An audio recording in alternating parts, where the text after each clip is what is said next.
Лайк басқаннан неге аясыздар? Саусақтарыңыз 10 тонна болса да. Ай, лайк бассаңыздар, көңіліме бір келді. Мына Американың Ресейдегі елшісі өзі хабарласып, мынау Ресейдің ТАСС агенттігіне, тағы басқа агенттерге сұхбат беріпті. Ол сұхбатты енді орыс тілді ақпараттардан өздеріңіз асықпай оқып аларсыздар. Бірақ біздің оқыған ақпаратымызда бұл елші Ресей мен Американың дипломатиялық қатынасы үзілуі мүмкін. Мен енді соны қазақша тіке тарс еткізіп аудара салайын енді.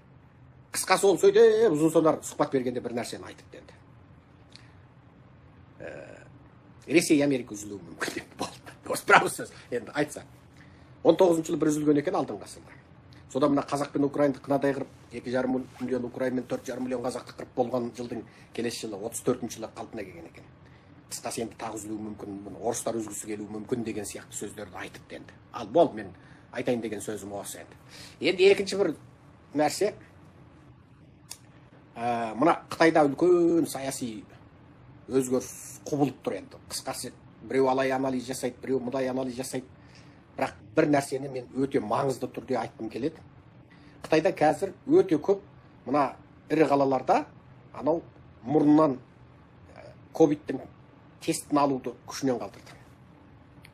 Бұл енді өте сұмдық жаңалық. Оны қазақтар ойламаңдар, баяғыда бізде де тест алды, сосын жоқ деді. Жоқ, Қытайдағы тест алу деген ол үлкен сұмдық оқиға болып кетті. Ол және үлкен ақша болып кетті. Енді бұл Қытайдың бұл сұмдық ақшасының санын мен енді астына комментарийға жазам. Долларға айырып тұрып. Енді ол 1 триллион доллар. Енді оны жалпы қазақша есеппен айтқанда әрбір Қытайдың азаматы 1,5 миллиард, енді өздері айтқан 1 миллиард 300 миллион азамат әрқайсысы 2 күнде 1 рет тест тапсырса, 2 күнде 1 рет тест тапсырса, сол мемлекет есебінен сол тесттің ақшасын мемлекет төлеп отырғанда ол алдағы 3 жылға жетеді екен. Енді сол қанша ақша болды? Бір тест тапсыру, енді есептей беріңдер. 60 доллар, 80 доллардан басталады. Тездесең, жаңа 500 юанға дейін, 500 юаның деген 90 доллар, 100 долларға таяп кетеді.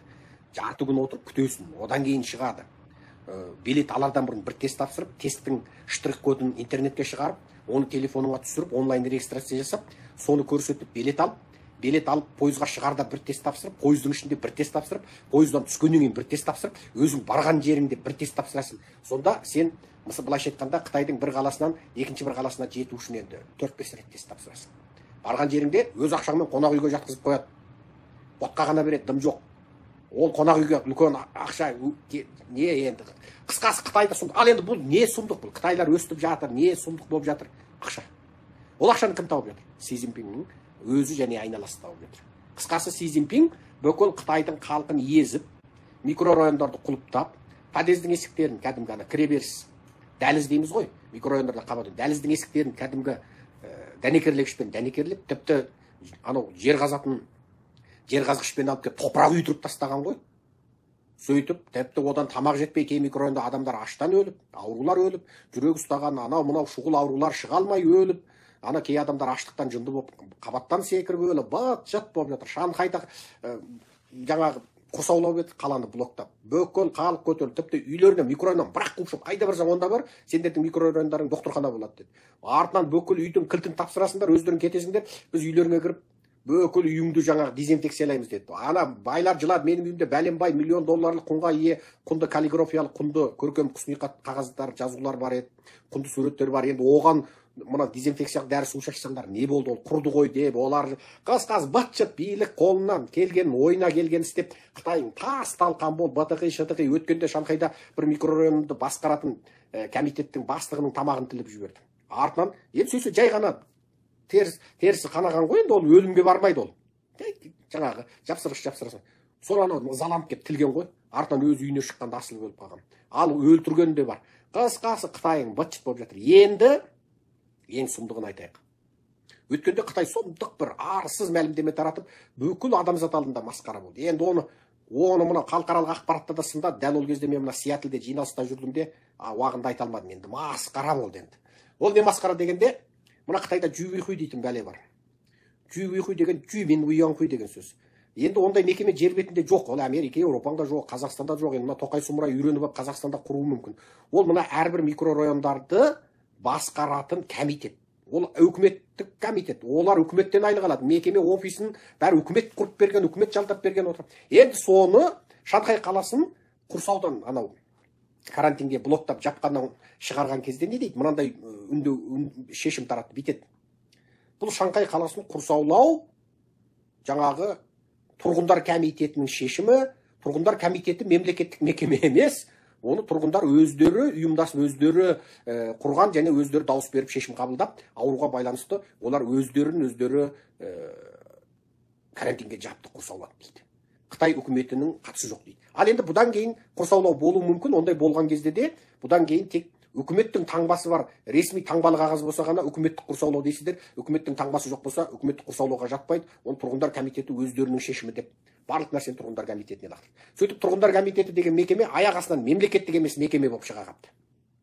Енді ол бүкіл дүние жүзінде күлкі болып, масқара болды. Қысқасы Қытай мына құрсаулаудан кейін мына туып жатқан былықтардан компартия өз басын алып қашып, өзін өзі былайша айтқан кезде ақтағансыған сипаттар ғой, ақтағансып өстіп естері шығып жатыр. Енді қысқасы быт жат Қытай. Енді менің айтайын деген жағымды жаңалығым, мына Қытайда Си Цзиньпиннің айналасы, Си Цзиньпиннің командасы осы, енді ойлашы, 2 күнде бір тест тапсыру. Жұмыс істейтіндер күніне тест тапсыру. Таңертең тапсырасың, түстен кейін жұмысқа барасың.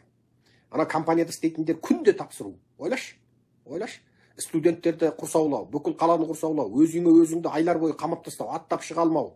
Енді осының бәрі сөйсе қырғын ақша екен. Оны медициналық сақтандыруға мемлекет ақша бөледі. Медициналық сақтандырудың ақшасы жаңағыдай әрбір Қытайдың халқы 2 күнде бір рет тест тапсырса, ол бәлен жылға жетеді екен. Әрбір. Енді есептей бер. Әрбір Қытайдың халқы 2 күнде бір тест тапсырса, бәлен жылға жететін ақша дегенің енді ол қандай ақша? Сөйтсе бұл ақша мемлекеттің мына армияға жұмсайтын ақшасынан асып кеткен ғой бәлен. Ал Қытайда негізінде мемлекеттік армияға ең көп ақша кетеді. Сөйтсе жуырда армия сырттан жау келмейді, құрысын деп біздің Қазақстан құрсын. Бізде армияға көк түйін бөлінбейді ғой дұрыстап. Ал ішкі жаңағы титушкаларға, ана үгітші насихатшыларға, алаяқ суайттарға, ана үгітші насихатшы әлеуметтік желідегі қалың өтірік Тоқаев қорай берейік дейтін мына биліктің жалдамалы жазғыштарына сұмдық ақша бөлінеді. Қазақстанның ішкі жағындағы ішкі тұрақтылықты сақтауға бөлінетін ақша сыртқы жаудан қорғанатын ақшадан артық дүниедегі бірінші ел Қазақстан. Яғни қазақ мемлекетінің жауы қазақтың ішінде. Олар ешқандай сырттан жау келеді деп алаңдамайды. Олар өзінің халқын мына мемлекеттің ең қауіпті жаңағы жауы деп біледі. Яғни Қазақстан билігі Қазақстан халқын бірінші жау қатарына қойып қойғанда мемлекеттің ішкі тұрақтылығын сақтауға бөлетін бюджеті бірінші орынға шыққан дүниедегі бірінші ел болған. Енді соны Қытай үйреніп алып, Тоқаев қытайларға айтып, Қытай коммунистері, мен де коммунистпін, сен де коммунистсіңдер, мен бір ақыл айтайын десе керек. Енді Қытайдың ішкі тұрақтылыққа бөлетін ақшасы, армияға бөлетін ақшасынан асып кетсе, мынау медициналық қамсыздандыруға, яғни медициналық страховкаға бөлетін ақшасы одан да асып кеткен ғой. Сөйтсе Си Цзиньпин және оның айналасы қырып жойып, мына бүкіл Қытайды аш жалаңаш ұстап өлсең өл, өлім қап деп, жаңағы күніне бір картоп 2 тал сәбіз бер. Ана бір тал сәбізді қолына берсе, ана бір шал тоңқаңдап бір бас ет. 2 тал помидор берсе, жерге 2 бас етін видео тарады ғой. Сонда ана тұрғындар комитеті дейтін комитет қысқасы Құдайға айналып кеткен ғой. Себебі ол саған 2 тал жұмыртқа берсе, сол күні тірі қаласың. 2 тал жұмыртқа бермесе, өзіңді өзің қамаулы күйде өлесің. Есігіңді бірақ жаңағы дәнекерлеп, сваркілеп тастаған міне. Содан сен 2 тал жұмыртқа берсе, тірісің ба? Бір тәулікке тірі өмір сүресің. Үнің шығады әйтеу. Туалетке баратын шамаң бар дегендей. Бітті. Жұмыртқа бермеген күні, саған бермеген күні бітті, өлесің де қаласың. Міне. Ал енді осындай сұмдық болып жатқанда, мынау Ли Кечан деген Қытайдың премьер-министрі, өзі Қытай жоғарғы билігіндегі сирек кездесетін жоғарғы білім бар азамат. Мына Си Цзиньпин 5-ақ сынып оқыған есек ол. Енді осы Ли Кечан мына Қытайдағы осы тест алу, кәдімгі анализ алу, мына адамдардан коронасың ба, емессің ба деп алу. Және бүкіл қалаларды құрсаулауды күшінен жойды. Тек Шанхай қаласы, Пекин қаласы сияқты коронавирус өте сұмдық тараған жерлердің көліктерімен сол жерден жеке куәлігі бар халықтар ғана жаңағы барған жерінде 14 күнге жабылады, қайта-қайта тест тапсырылады, болды, басқа жоқ.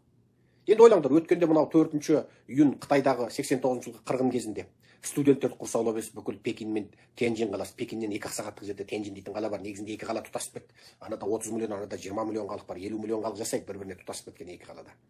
Сонда ол студенттерді 4 июньда құрсаулады. Ереуілге шығып кете ме деп. Сөйтсе құрсауласа олар ереуілге шықты. Енді оларды ауылына жіберейін десе, жоғарыда бұйрық бар. Жаңағы қалалардың ортасын құрсаулап ары қарай жүрмейсің деп тастаған бұйрық ол бар. Жібермейін десе, құрсаулау керек. Оқуға нетейін десе Си Цзиньпин бұйырып тұр. Қысқасы, студенттерді жапса да болмаған, ауылына жіберсе де болмаған. Ауылына жіберсе Си Цзиньпиннің карантинге қатысты қатаң бұйрығына қайшы. Ауылына жібермейін десе 4 май, ана 4 июндегі мына 33 жылдың алдындағы Пекинде қырғын кезде Қытайда бүкіл сақтық шарасы күшейтіледі. Бейне мына 16 желтоқсан келгенде Қазақстанның мына сұмырай Назарбаевтық жүйесі үрейленіп, шошып, бүкіл Қазақстан қатаң бір шұғыл жағдай өтті. Себебі 16 желтоқсан қазақтардың қынадай қырылған кез, қазақтар сол 16 желтоқсанда бірдеңе болып қала ма деп бәрінің делебесі қозатын кез.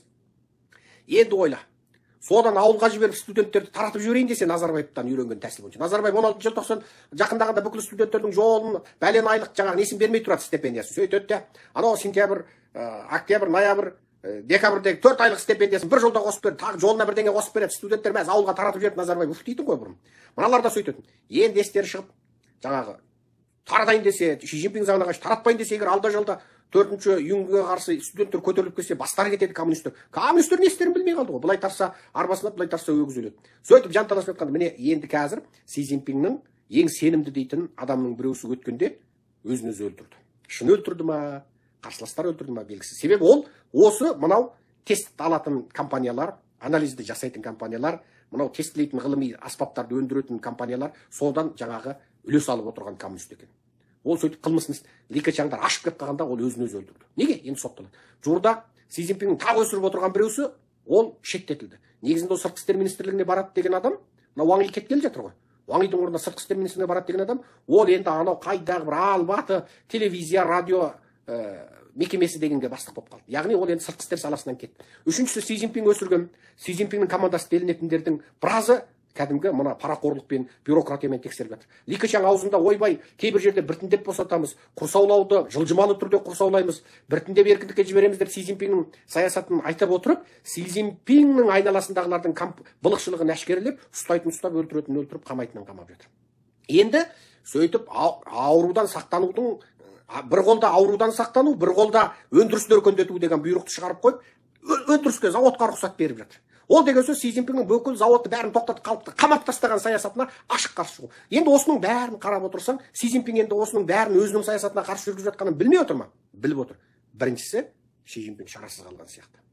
Шарасыз қалған сияқты. Екіншісі, Си Цзиньпинді қыспақ қалып, анау алдыда болатын политбюроның жетілігіне Ли Кечаңның адамы кіруі мүмкін. Екі. Үшіншісі, алдағы сайлауда Си Цзиньпинді болдырмау үшін бүкіл Қытайдың сол Си Цзиньпиннің өсірген соның кезінде байлыққа, мәнсапқа қолы жеткен соның айналасындағылардан басқаның бәрі қазір Си Цзиньпинге қарсы бола бастады. Енді бұл сөзімді қазаққа неге айтамын? Мына Қытайдан келген қазақтардың кейбіреуі мына карантин кезінде жай туысшылап келген, туыс туғанын көргелі келген, анда бала шағасы қалған қазақтар мына Қытай шекарасы ашылып енді. Солар бірі өздерінің анда бала шағасын сағынып, екіншісі пенсия дейтін бәлесі бар, оны сағынып, үшіншісі мына қытайшылдар оларға қызмет жасап жатыр. Мына кезінде мен 2 мәрте сотқа берген, біз өз шешесін Қытайдан құтқарғанымызға қарамастан өз бізге арыз беріп кеп, біздің құрамымызға қосылып, артынан кейінбінің иті болып кеткен. Қытай сол шетелде Қытай шекарасы жабылғанда қамалып қалғандарға көмек ақша таратқанда, Қазақстанда қамалып қалғандарға көмек ақша таратамын деп жар салған, яғни Қытайдың тапсырмасын орындап отырған Ербол Дәулетбек сияқты сұмырайлар, Омарәлі Әділбек, Дүкен Мәсімхан деген Қытай диаспорасы ұйымының басшылары, Мұқан Мамытхан деген, бұлардың барлығы мені сотқа берген сұмырайлар. Осылар енді әгілерді жасырын үгіттеп ұйымдастырып, Қытайға қайтарумен жұмыстанып жатыр екен. Енді сол қазақтар асық үсігіп алды, осы кетіпті Қытайға. Енді оларда түсінесің, баласы бар, шағасы бар, еркегі туысшылап келді, анда қатыны қалды, әйел туысшылап келді, анда байы қалды. Міне анау 2020-дан бері міне шекара жабылып қалды да жатыр енді ол. Екі жақтан жаңағы не жоқ, байланыс жоқ, өлтірсін білмейді. Анда еркегі қаңғып күл айттап кетті ме, мында қатын өзі білген істеп кетті ме білмейді, отбасы дал-дұл екі жаққа. Енді осындай болған кезде олардың қайтқанын мен енді теріс те демеймін, қате де демеймін.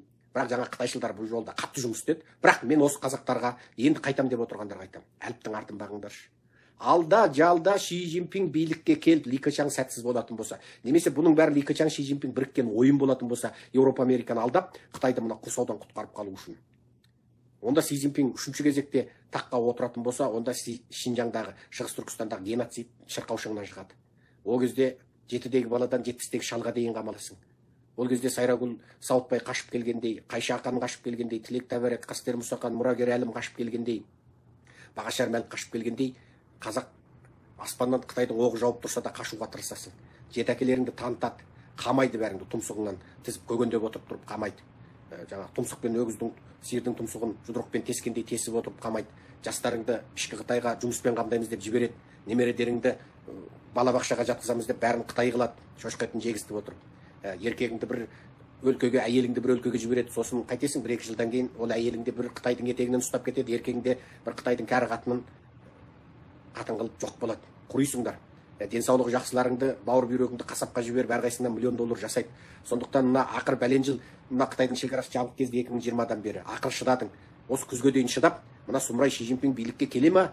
Жоқ, мына демократ прогрессивті Ли Кечан келе ма? Соны қараңдар. Енді екеуі де коммунист. Ли Кечан келсе де Қытай компартиясы аяқ астынан оңалмайды. Бірақ бұл сұмырай кем дегенде ана сұмырай сияқты миллиондап адам қамамауы мүмкін. Кем дегенде концлагерді жаптыру мүмкін, не біртіндеп жаптыру мүмкін. Мына Си Цзиньпин тағына қайта келетін болса, Қытайда жақсылық болмайды. Сондықтан ойланыңдар деп айтып отырған отырсын. Жақсы, менің сөзім тамам. Аман сау болыңыздар. Жер бетіндегі барлық қазақ аман болсын.